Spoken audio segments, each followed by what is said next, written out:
नमस्कार दोस्तों, आप सब लोगों का एक नई वीडियो में हार्दिक स्वागत है। आज की वीडियो में हम सॉल्व करने वाले हैं परसेंटेज पार्ट 2 लिया गया है। कंटिन्यू हमारे प्रीवियस ईयर के क्वेश्चंस जो भी हैं उनको हम पार्ट वाइज कवर करने का प्रयास कर रहे हैं और टॉपिक वाइज हमारी वीडियो चल रही हैं। प्लेलिस्ट को विजिट जरूर करिएगा। परसेंटेज का इससे पहले हमने पार्ट 1 बनाया है। जो भी PYQ क्वेश्चंस थे, प्रीवियस ईयर के क्वेश्चंस, उन सभी को सॉल्व किया था। उसके बाद ये पार्ट 2 है, इसके बाद पार्ट 3 भी आएगा, फिर इसके बाद टॉपिक चेंज हो जाएगा। तो इस तरह से जितने भी ग्रुप डी में अभी तक प्रश्न पूछे गए हैं उन सभी प्रश्नों को हम सॉल्व करेंगे। तो चलिए वीडियो को स्टार्ट करते हैं। वीडियो अगर अच्छा लगे तो प्लीज़ वीडियो को लाइक ज़रूर कर दिया करें।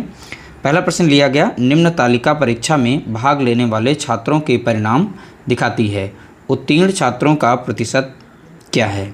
देखिए यह प्रश्न पूछा गया था ग्रुप डी, यहाँ पर 4/10/2018 में यह प्रश्न पूछा गया। तो तालिका यहाँ पर दिखा रही है उत्तीर्ण छात्र और अनुत्तीर्ण छात्र। ये पास छात्र कितने हैं 150 और अनुत्तीर्ण यानी फेल छात्र कितने हैं 100। अगर हम टोटल छात्र की बात करें, इन सभी को जोड़ेंगे तो हमें मिलेगा कितना 250। इसमें से पूछा गया उत्तीर्ण छात्रों का प्रतिशत, जो पास छात्र हैं, ठीक है, जो पास हुए हैं उनका प्रतिशत बताना है। तो पास होने वाले छात्र कितने हैं तो 150 हैं। टोटल विद्यार्थी थे कितने, तो पास और फेल को दोनों को जोड़ेंगे तो हमें मिलेगा कितना 250 मिल जाएगा। प्रतिशत निकालना है तो 100 से यहाँ पर गुणा कर देंगे, ठीक है। 1 0 से 1 0 काटेंगे, 25 से कम 25 और 25 चौका कितना होता है तो 100 बताएंगे। 15 चौके हो जाएगा यहाँ पर 60। तो यहाँ पर टोटल यहाँ पर पास छात्र कितने हैं तो बताएंगे 60% छात्र जो हैं यहाँ पर पास हुए हैं। तो इस तरह से हमारा राइट आंसर निकल के आया है, ऑप्शन बी यहाँ पर हमारा करेक्ट आंसर होगा।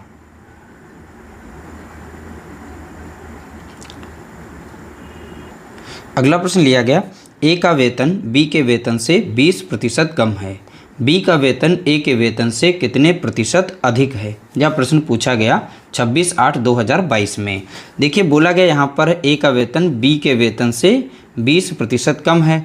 तो ए का वेतन जो है बी से 20% कम है, तो बी को हम जब 100 मानेंगे, इससे 20% कम है तो यह हो जाएगा 80% के बराबर, ठीक है। तो इस तरह से हमने यहाँ पर डाटा यहाँ पर रख लिया। अब इसे हम सॉल्व करेंगे। अब सीधा सीधा चाहे तो इससे ही सॉल्व कर सकते हैं, चाहे तो इसे अनुपात में चेंज कर सकते हैं। बोला गया बी का वेतन ए के वेतन से कितने प्रतिशत अधिक है। तो यहाँ पर देखिए बी का वेतन ए के वेतन से अधिक है, तो यहाँ पर देखिए बी जो है अधिक है, कितना अधिक है तो आप बताएंगे 20 अधिक है। तो प्रतिशत निकालना है, तो प्रतिशत के लिए जितना अधिक है ऊपर रखेंगे। किससे बोला गया ए के वेतन से, तो ए का वेतन है यहाँ पर कितना 80, तो 80 को नीचे रख देंगे। परसेंट निकालना है तो यहाँ पर 100 से गुणा कर देंगे। 20 से कम 20 लग जाएगा। अब 20 चौका होता है 80, 4 कम 4, 4 से 100 को भाग देंगे, 25 बार में जाएगा, यानी 25% यहाँ पर इसका राइट आंसर निकल के आएगा, ठीक है। तो इस तरह से हमारा ऑप्शन यहाँ पर करेक्ट हो जाएगा, ऑप्शन बी राइट आंसर। अगला प्रश्न पूछा गया, देख सकते हैं 23/8/2022 में राजीव के वेतन में पहले 40% की कमी की गई। देखिए ऐसे प्रश्नों को हम सिंपल ट्रिक से सॉल्व करते हैं। और फिर 50% की वृद्धि की गई। नया वेतन उसके आरंभिक वेतन से कितने प्रतिशत कम है। तो देखिए जब भी इस तरीके से वृद्धि या कमी की बात करें, दो डाटा इस तरीके से दिए जाएँ, या 2 बार वृद्धि हो रही है या 2 बार कमी हो रही है, तो यहाँ पर आपको निकालना है प्रतिशत कमी के लिए या वृद्धि के लिए। तो यहाँ पर होगा x + y + x × y upon 100 का फार्मूला लगाना है, बस आपका राइट आंसर आ जाएगा। देखिए कमी है यहाँ पर, तो पहला डाटा यहाँ पर जो x रखा जाएगा वो माइनस में रखा जाएगा, यानी माइनस का 40। 50% की वृद्धि हो रही है तो y हमारा डाटा यहाँ प्लस में रखा जाएगा वृद्धि के लिए। एक माइनस हो एक प्लस हो तो यहाँ पर माइनस लगा देना, दोनों डाटा यहाँ पर रख करके गुणा कर देना। 40 गुणे कितना कर देना 50, अपॉन में लिख देना 100, जैसा कि यहाँ पर फार्मूले में था। देखिए 10, यहाँ 40 जो है माइनस में, प्लस में, तो यहाँ पर प्लस का बचेगा कितना 10। यहाँ पर देखेंगे 1 0 से 1 0, 1 0 से 1 0, 5 चौका कितना हो जाएगा 20 हो जाएगा यहाँ पर, ठीक है। तो यहाँ पर ये प्लस का 10 बचा था, यहाँ माइनस लगा था, 5 चौका 20 यानी माइनस का 20 हो गया। तो प्लस का इसमें से घट जाएगा तो माइनस का कितना बचेगा 10। तो माइनस जो दिखा रहा है, माइनस ये प्रतिशत यानी कमी को दिखाता है। माइनस जो है कमी को दिखाता है, अगर प्लस में होता तो वृद्धि को दिखाता। तो यहाँ पर 10% की कमी होगी। तो ऑप्शन हमारा यहाँ पर पहला राइट आंसर हो जाएगा। अगला प्रश्न पूछा गया, देख सकते हैं 16/9/2022 में यह प्रश्न पूछा जा चुका है। रवि के वेतन में पहले 50% की कमी हुई और बाद में 50% की वृद्धि हुई। उसका अंतिम वेतन उसके आरंभिक वेतन की तुलना में कितना कम था। देखिए फिर से वही हमें यहाँ पर निकालना है, तो x plus y plus x into y upon 100 लगा देना यहाँ पर। तो पहला डाटा हमारा जो x है यहाँ पर कमी है, तो यानी माइनस में 50 लिखा जाएगा। 50% की वृद्धि है तो प्लस में यहाँ पर 50 लिखा जाएगा। माइनस है प्लस है तो माइनस लगा देना, यहाँ पर दोनों डाटा को रख देना। 50 गुणा कितना हो जाएगा 50 अपॉन में हो जाएगा कितना 100। ठीक है, तो यहाँ देखिए ये माइनस में है प्लस में, तो प्लस माइनस ये संख्या कट गई। तो 50 से कम 50, 50 दूनी कितना हो जाएगा 100 और 2 कम 2 और 2 से इसे भाग देंगे तो माइनस का यहाँ पर कितना आ जाएगा 25, क्योंकि माइनस में यहाँ पर आंसर आएगा। तो -25 आता है, तो यानी माइनस निकालता है कमी को, तो 25% की यहाँ पर होगी कमी, यानी ऑप्शन हमारा पहला यहाँ पर राइट आंसर दिया गया है। अगला प्रश्न पूछा गया 29/8/2022 में किसी गांव की जनसंख्या 4 लाख थी।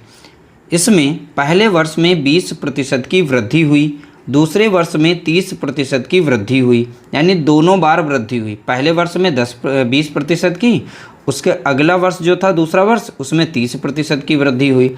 2 वर्ष बाद इसकी जनसंख्या कितनी होगी। बहुत ही सिंपल प्रश्न यहाँ पूछा गया। तो 4 लाख यहाँ पर लिखेंगे कुछ इस तरीके से। इसमें बोला गया 20% की जब भी वृद्धि होगी तो 100 में वृद्धि होने पर 100 में जोड़ लीजिएगा। तो अब यहाँ पर 120% की वैल्यू निकालेंगे। 120 बटा हम लिख सकते हैं यहाँ पर है 100। ठीक है, इसी तरीके से 1 साल का हो गया। इसी तरीके से अगले साल में 30% की वृद्धि हो रही है तो 100 में उतना जोड़ेंगे, तो यानी अब 130% का मान निकालेंगे। तो 130 बटा कितना हो जाएगा यहाँ पर 100 हो जाएगा। ठीक है, तो इस तरीके से लिखने के बाद अब इसे सॉल्व कर लेंगे। आपके 2 साल की बाद की जनसंख्या जो थी वो आ जाएगी।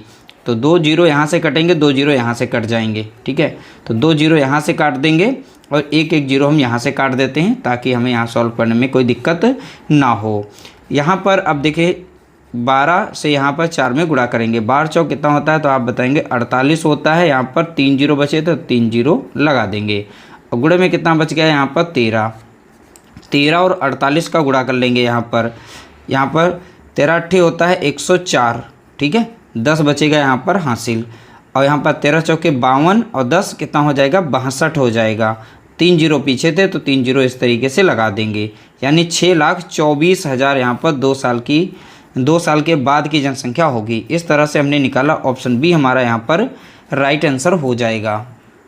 अगला प्रश्न पूछा गया, एक शहर की 20% जनसंख्या युद्ध के कारण मृत हो गई और शेष जनसंख्या में से 5% व्यक्ति एक महामारी में मारे गए। यदि शहर की वर्तमान जनसंख्या 15,200 है तो युद्ध से पूर्व शहर की जनसंख्या कितनी थी। युद्ध से पूर्व शहर की जनसंख्या हमें बतानी है। मान लेते हैं कि युद्ध से पूर्व शहर की जनसंख्या x थी। ठीक है, हमने x मान लिया। इसमें से बोला गया 20% जनसंख्या जो है युद्ध के कारण मृत हो गई। ठीक है, तो जो मृत हो गई उसे हटा देंगे तो बची कितनी थी 80%। तो 80 बटा लिख सकते हैं यहाँ पर हम 100।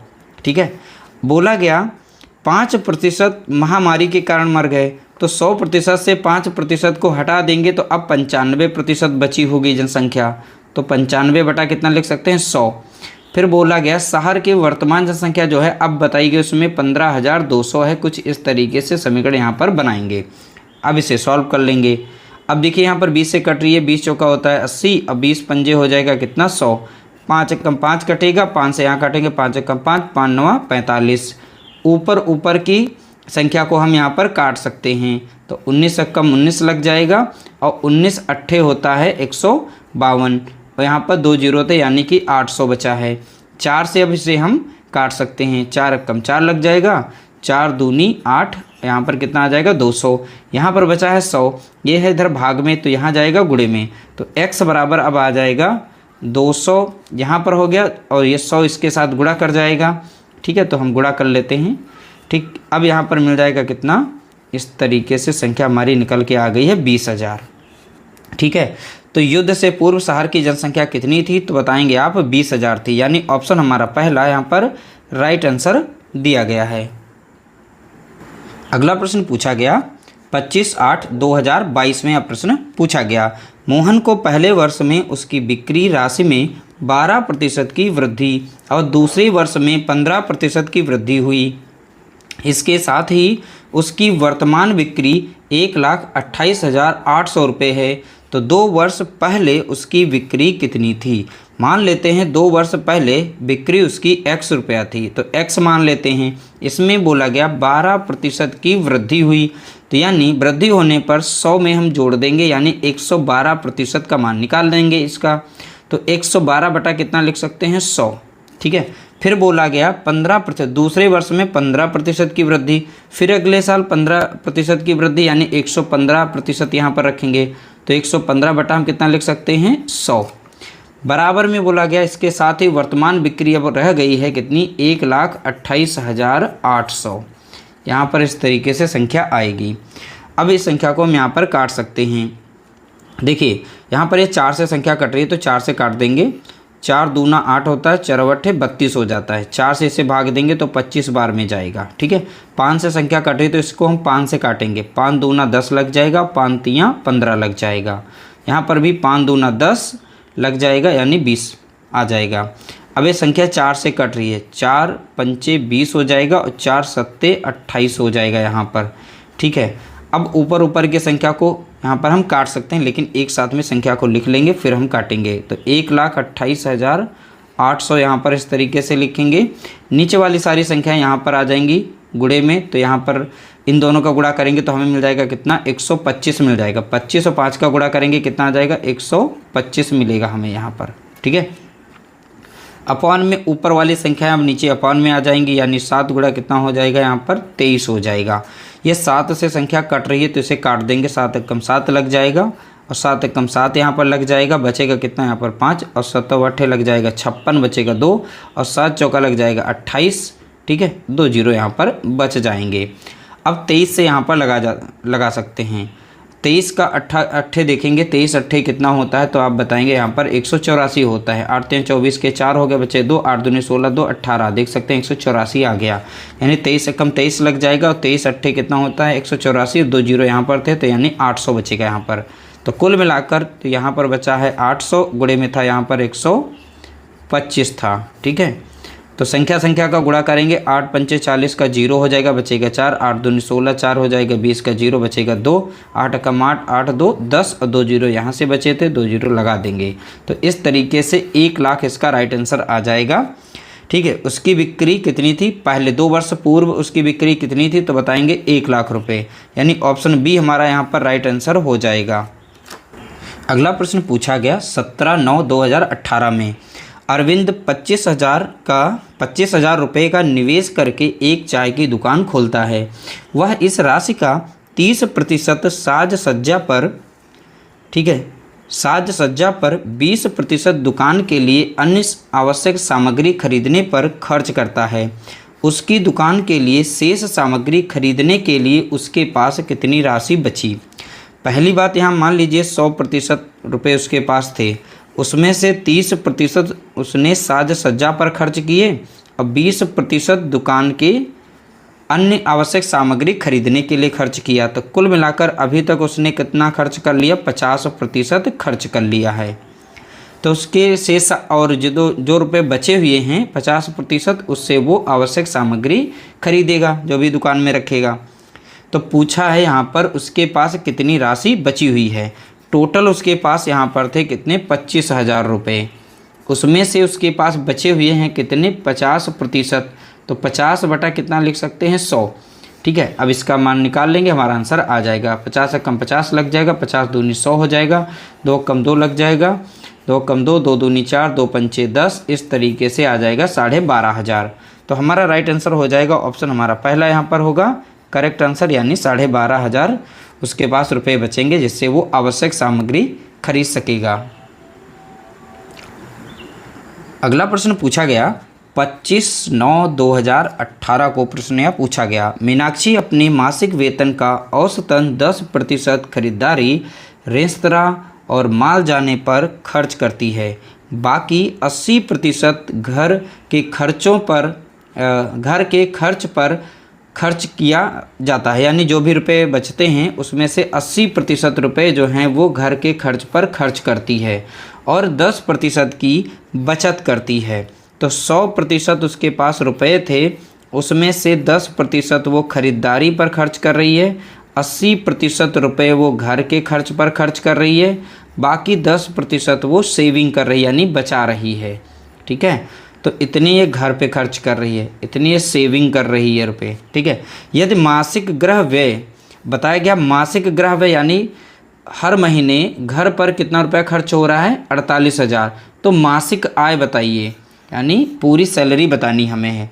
तो मासिक व्यय यहाँ परसेंट में कितना है, 80%। 80% उसके घर के खर्च पर खर्च किया जाता है, यानी 80% का मान दे रखा है कितना, 48,000। और रुपयों में कितना घर पर व्यय हो रहा है बोला गया है, मासिक गृह व्यय बोला है। ठीक है, यानी हर महीने घर पर 48,000 रुपये खर्च होते हैं, परसेंट में 80%, यानी 1% का मान यहाँ से निकालेंगे तो 48,000 को डिवाइड कर देंगे 80 से, तो 1% का मान आ जाएगा। जो भी हमारी मासिक सैलरी या शुरुआती होती है वो 100% होती है, तो अगर इसमें हम 100 से गुणा कर दें तो 100% का मान डायरेक्टली आ जाएगा। तो अब इसे सॉल्व कर लेंगे, हमारा आंसर आएगा। 1 0 से 1 0 काटेंगे, 8 कम 8, 8 छंग हो जाएगा 48, यहाँ पर बचेगा कितना, 600 बचेगा और 6 के बाद यहाँ 600 बचा, यहाँ पर 100, इन दोनों का गुणा करेंगे तो 4 0 यहाँ पर इस तरीके से लग जाएंगे, यानी 60,000 उसकी मासिक सैलरी थी। तो मासिक आय कितनी है तो आप बताएंगे 60,000। ऑप्शन हमारा यहाँ पर पहला करेक्ट आंसर दिया गया है। अगला प्रश्न पूछा गया, प्रमोद अपनी मासिक आय का औसतन 10% अपनी कार में पेट्रोल भरने के लिए उपयोग करता है, शेष 80% घरेलू व्यय पर खर्च किया जाता है और वह अपने वेतन का 10% बचाता है। यह क्वेश्चन नंबर 9 की तरीके से सेम टू सेम है, बस वैल्यू यहाँ पर चेंज है। यह प्रश्न 26/9/2018 में ही प्रश्न पूछा गया। यदि वह मासिक रूप से 24,000 रुपये गृह व्यय पर खर्च करता है, यानी घर पर कितना खर्च कर रहा है, घर के खर्चों पर 24,000 रुपये, तो उसका वार्षिक आय पूछा गया। तो देखिए क्वेश्चन नंबर 9 में पूछा गया था मासिक आय बताइए, यहाँ वर्ष का पूछा गया, पूरे वर्ष में वो कितना कमा रही है, यह यहाँ पर पूछा गया।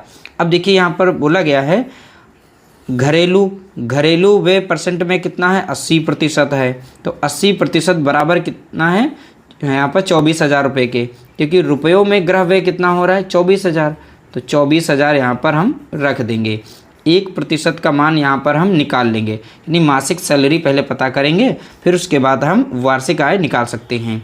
तो 24,000 को हम डिवाइड कर देंगे यहाँ पर 80% से। ठीक है, 1% का मान निकल आएगा और 100% का मान यानी पूरी सैलरी का मान हम निकाल देंगे, तो यहाँ पर 100 से गुणा कर देंगे। तो इसी में हम डायरेक्ट 100 से गुणा करते हैं, हमसे सॉल्व करेंगे तो मासिक आय हमारी निकल आएगी। तो देखिए 1 0 से 1 0 कट जाएगा, 8 कम 8 लग जाएगा और 8 3 हो जाएगा 24। तो कुल मिलाकर यहाँ पर कितना आएगा, 300 यहाँ पर 100 यहाँ पर गुणा करेंगे तो कितना मिलेगा हमें, 30,000 मिलेगा। उसकी मासिक सैलरी कितनी है, 30,000। ये 1 महीने की हो गई। अगर हमें पूरे साल की निकालनी है तो 1 साल में 12 महीने होते हैं, तो 12 से यहाँ पर गुणा करेंगे तो 12 3 कितना हो जाएगा, 36 हो जाएगा और 4 0 पीछे लगा देंगे कुछ इस तरीके से।